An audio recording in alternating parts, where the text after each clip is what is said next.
What's up, guys? It's night right now. It's not usually like good mornings like I usually do, so it's like good night because right now it's like 1 o'clock in the morning and I'm working on my car because my wife's asleep and I have insomnia when it comes to the weekends. Don't know why. Anyway, so gonna take the wheels off here. While the rest of the parts are over in paint, I figured I'd go ahead and take the wheels off. And the front calipers I had painted black years ago.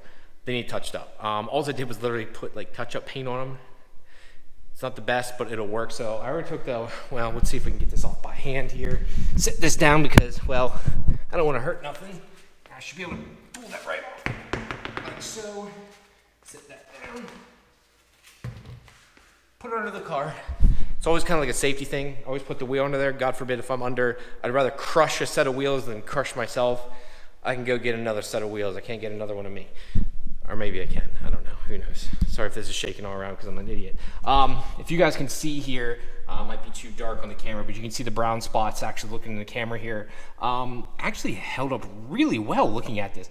Must be just some couple spots where I hit it with the sprayer too hard. I'm gonna hit this all with brake cleaner, take off any loose paint. I'm gonna go to my local auto dealer then and just pick up black paint, touch-up paint. It's supposed to be heat resistant, but you know how that goes. Your stuff you're getting from the auto zones in place. These rotors have only been on here, good Lord, I'm not sure how long. I think maybe, don't quote me on this, 12,000, 13,000 miles now. But they're eBay rotors. Again, I did all this stuff when the car was NA and I had like no money. I bought this car when I was like broke and just wanted a Supra.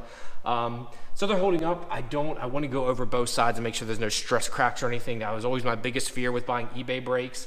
But so far so good, and the brake pads are from eBay too, and they've been holding up really, really well. But that's beside the point. Gonna take the wheels off here, gonna go ahead and touch it up. Just gotta do the other side real quick, and then let's go ahead and flip this to the morning, I guess right about now.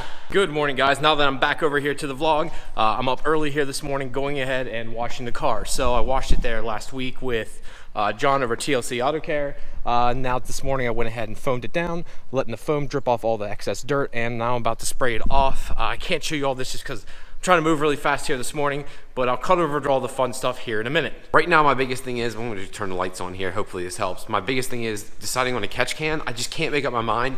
If you follow me on Instagram or my Facebook page, you guys have probably seen that I've been like debating, going back and forth. This will be my third one from J-Bo up at Empire Performance, and I can't figure out what I want. Like, it's hard because I prefer simplicity. So do I really want to run something to my exhaust again? Do I want to run something to my intake? Or do I just want to run something filtered again that runs straight to the catch can? Everyone has their opinions. Everyone has their ideas. Everyone says this way works better. This is the correct way. This is not the correct way. You shouldn't do this. No, you shouldn't do that. And I'm like, I just don't know which way to go. I don't like fumes, but at the same time, I don't like running an extra line. I don't want to put something into my intake, and I don't want to put something into the exhaust for a Venturi. So I just don't know. On top of it, for the exhaust, I'd like to kind of sell this whole setup, and a lot of people aren't going to want that. So I'm kind of stuck between a rock and a hard place of what to do with the car at this moment in time. Well, now I have to go run and go get, bang, donuts for my wife. I'm actually going to take the MR2 to go get them. Got to get an ACK attack here real quick. I have a bad habit of leaving half my stuff in here, but I grabbed something out of the ACK here real fast, and then head over to Martin's, which is a local grocery store to us. By the way, please tell me, for all my super homies out there, I'm the only one that, like, when I take the top off my car, the car rides like absolute dog shit. Like, I'm hoping here with the MR2, since it's a true T-top with that crossbar through the center, I'm hoping, I shouldn't say crossbar because that's not right, but whatever, that bar going through the center helps keep it rigid, because when you take the top off a Supra, it takes away all the fun for me. Like, I don't even like driving it. It just rides really, really rough. It takes all the rigidity out of the car. I would assume with this, because the T-tops itself, the glass pieces don't really do anything besides lay in there. I mean, they literally pop right on off. Unlike a Supra, they're actually bolted in. So if you're not a Supra owner out there, guys, the target top on these, or the sport roof as Toyota calls them, is actually bolted in. So you actually have a physical wrench that you use to take off the top every time. It's kind of a PETA, but it's the only way to keep it rigid. That's why I feel like everyone wants a hardtop. After driving my buddy Matt's hardtop, like, they're just so much more solid. Even though they technically have less metal in them and they actually weigh less, they just feel more solid than what a Target top does. Like, it just never has driven right. I've been in other ones, they all do the same thing. When you take the top off, everything squeaks, rattles, makes noises. Let me know down in the comments below, guys, if you have the same issues. I want to know if you guys go through this same problem all the time too. I need to find a black microfiber to go down in here because this green one's not cutting it either. I need to find something that looks a little bit nicer. Take this off. This is my first time riding with the top off in this thing too, which is a little weird. So let's go ahead and just turn this thing on. All right, let's head to Martin's. One other thing I always struggle with, like especially being a car guy, is like windows and glass drive me nuts. I think I talked about this a little bit before, but John over TLC Auto Detail gave me a bunch of these nice waffle weave towels with, you know, nice silk ends to them, and gave me this window cleaner. I don't know, it's from Nanoplex. I've never heard of it. Where's it made in Germany? Sounds expensive. Just looking at it, dude, this stuff works so well. Like I don't have to like buff the windows clean, if you know what I mean. So when you spray glass cleaner, it always leaves a residue, and it always drives me nuts. And like I'm always sitting there spraying, buffing. I can never get it perfect. Like I feel like I barely have to do anything with this stuff. He doesn't, I don't know if he sells it or what he does, but I don't know if you guys want to check it out, or let me know in the comments below what you guys use for window glass cleaner and stuff, because that's the kind of stuff I always fight with. Like literally up top there is nothing but like glass cleaner for the most part, and there's a bunch over there too because I try everything because it drives me that crazy. Like it literally drives me up the wall because I can never get my glass perfectly clean. But the real reason most of you guys are chiming in today is I'm waiting for my buddy Cody, who I've grown up with my entire life, who's actually in my wedding. His father's driving by here, or stopping by. He has a 1LE Camaro and it is mint, and he keeps his cars flawless. I can't wait to show you guys here in about right now. Hi, Kevin Reed. Everybody, this good? Yeah, of course. Boys and girls, look at this thing. Oh, Lord have mercy. All right, guys, so we have a 2014 1LE SS Camaro here today. My buddy Cody there and his father, Kevin. This is Kevin's car, and it is literally immaculate. If you look at it here, look at the wheels on this thing.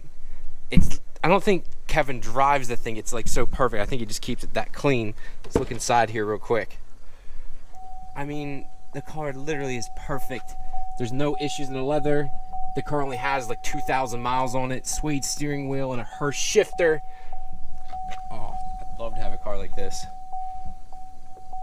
Shut the door nice like that, and then the window goes up. I always think that's cool. I'm not sure if all cars do that now, but the windows come down, then come back up, so it's seamless.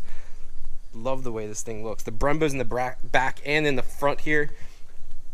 And I've never seen one like this. It has this chin spoiler on the front. I guess Kevin was telling me this is like an active, or not an active spoiler, but like a package with the 1LE.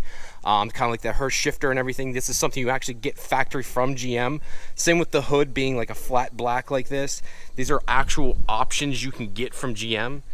Didn't know that. Like you guys know, I'm definitely a Toyota guy, but this is very, very cool.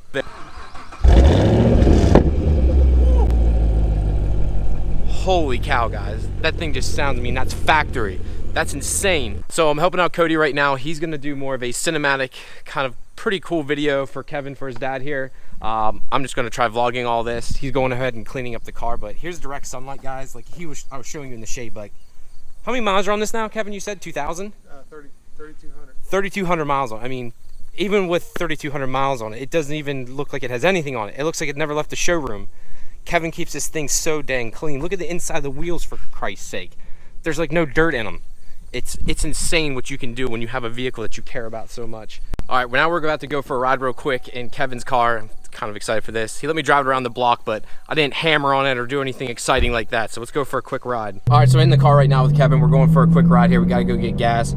This car is so much more comfortable than my Supra and my MR2, and it's actually, the windows up, it's actually not that loud. It's really quiet. It must have a ton of dampening in here, or a lot of whatever, but it's super, super quiet inside this car without the windows down. So Kevin just informed me also this car has a dual mode exhaust, which means that, like, is it something you do on the fly, or is it do it automatically? Whenever you accelerate, it opens up into an open exhaust. Oh, okay. So there you go. So he literally doesn't have to hit a button or do anything. The car is, well, intelligent enough to know that, okay, once you get to a certain point, opens a flap and gives it that nice rumble and brap that we all really love and like.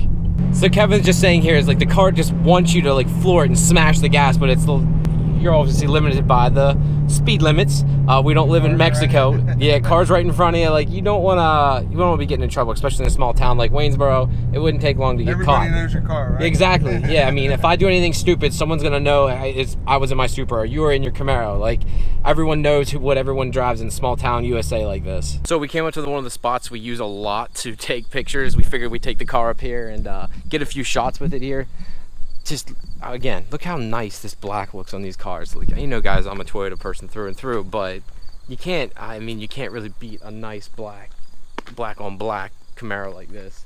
Makes you want to buy an American car. All right, guys, back here in the garage now. Cody's with me too. He's finishing up getting all his camera stuff in. Look at this shirt though. Look at this. Look at this. Look at this right there. Pure function. Look at that shit. Oh, come on. Come on. Look at that. He be rocking her today, boy. I gave him that, what, a couple weeks ago or so. He actually showed up today. Made me kind of happy. Watching some Gears and Gasoline as we finish up here. We just transferred some of the video over. He took a bunch of high quality of his dad's Camaro. That's going to be a pretty dope edit. He's all about cinematics now. He's getting all into it. The more and more he does it, the more and more he keeps getting better and better and better. I mean, you work with what you got. We don't have the highest quality cameras, but you got to start somewhere, right? So, pretty good day. Cody, is there anything else you want to add, bro?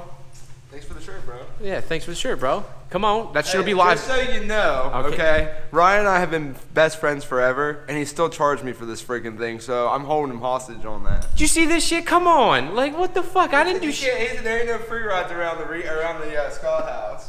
Nothing's free in life, right? There's no such thing as a free ride. If I saddled up, you can saddle up. That's right. So I'll have the website live here by this week, guys. I'll have shirts, hats, snapbacks, flex fit hats, high quality shirts. These aren't cheap cotton shirts. They're going to be nice. I'll get some high quality pictures and show you guys, and I'll have everything listed out. All right, guys, so I got to show you something here cool. Check this out. My cousin Corey just showed up. He bought his son this truck. Not only is it electric, it is 4-wheel drive and remote controlled.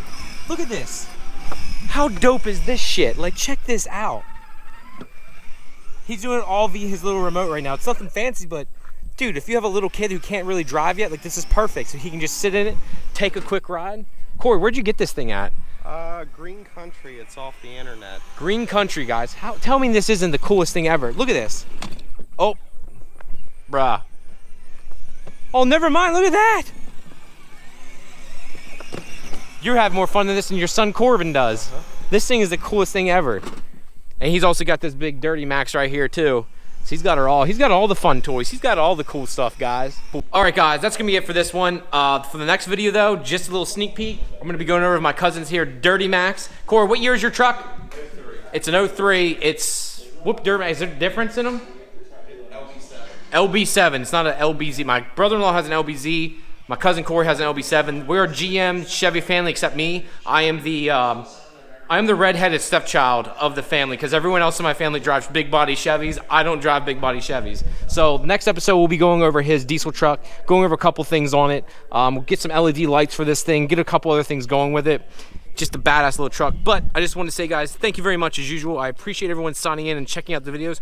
Do me a favor, go down below, check out my Facebook and Instagram. If there's anything else you'd like to know, please leave comments and like and subscribe. Thank you very much, and I'll talk to you later. Peace.